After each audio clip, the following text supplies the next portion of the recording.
Je suis désolé, mais globalement, le film ne sait juste pas comment faire peur. Mais avant que je vous explique pourquoi, on va aborder d'autres points. Et donc, vous avez sûrement vu le titre, aujourd'hui on va parler de Five Nights at Freddy's, le film. Et oui, mon accent anglais pue toujours autant la merde. Et juste avant, je vous préviens, je n'ai pas joué au jeu. Donc, l'histoire c'est celle d'un agent de sécurité qui travaille dans une pizzeria qui est abandonnée depuis longtemps. Mais dans cet endroit, il y vit des animatroniques qui sont hantés par des fantômes d'enfants assassinés. Alors, premièrement, la mise en scène est tellement banale. Il y a peut-être 2-3 idées de transition sympas, mais ça s'arrête là. Deuxièmement, les personnages sont mal écrits. Déjà, t'as la relation entre la policière et le héros, dont j'ai oublié le nom d'ailleurs. Et cette relation est beaucoup trop rapide. Ils viennent de se rencontrer et ils se tutoient déjà, alors que c'est la police quand même. Et le héros, on a mais tellement rien à foutre de ce qui se passe. On lui dit que les animatroniques sont hantés, sa réaction c'est littéralement ça. Sympa de me prévenir. Non mais entre ça et les animatroniques qui commencent à faire une cabane, c'est Dora l'exploratrice le truc.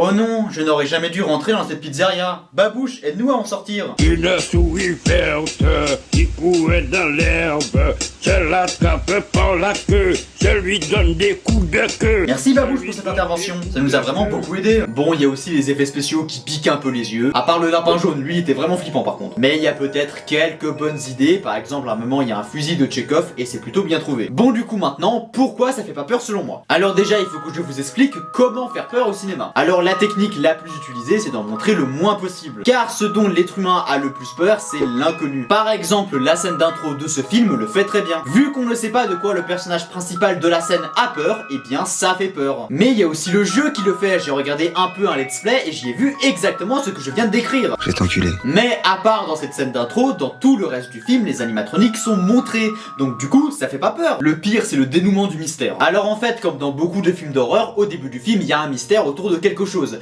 Et petit à petit, cette chose commence à devenir de plus en plus creepy, jusqu'à être vraiment flippant. Et là, le dénouement du mystère, c'est les animatroniques qui attaquent les personnages. Mais ça fait tellement pas peur. Alors que c'est justement à ce moment précis qu'il faut essayer de faire le plus peur possible. Et ça marche pas parce qu'encore une fois, on montre tout. Mais en vrai, peut-être que c'est juste pas un film d'horreur. Peut-être qu'ils ont voulu faire une comédie horrifique comme Gremlins. Oui, mais il y a une scène qui fait peur dans tout le film, ça suffit pas pour faire une comédie horrifique. Et les moments comiques sont pas non plus tant présents que ça. Ou alors c'est peut-être juste un film d'aventure avec une ambiance horrifique, mais on nous le vend comme un film d'horreur. Et les jumpscares, vous allez me dire, ils sont tellement prévisibles, ça fait pas peur du tout. Ah, et là il y aura du spoil, du coup rendez-vous à ce timecode pour ceux qui n'ont pas vu le film. Alors c'est peut-être parce que j'ai pas joué au jeu, mais pourquoi à la fin le méchant il est dans un costume de lapin jaune? C'est quoi ce bordel? Et si c'était vraiment comme ça dans le jeu, bah faut l'expliquer pour les gens qui ont pas joué. Donc en conclusion, Five Nights at Freddy's, j'ai trouvé ça vraiment pas ouf, voire nul. En gros, comme tes courts-métrages. Bon allez, abonne-toi, va voir cette vidéo, et à une prochaine fois.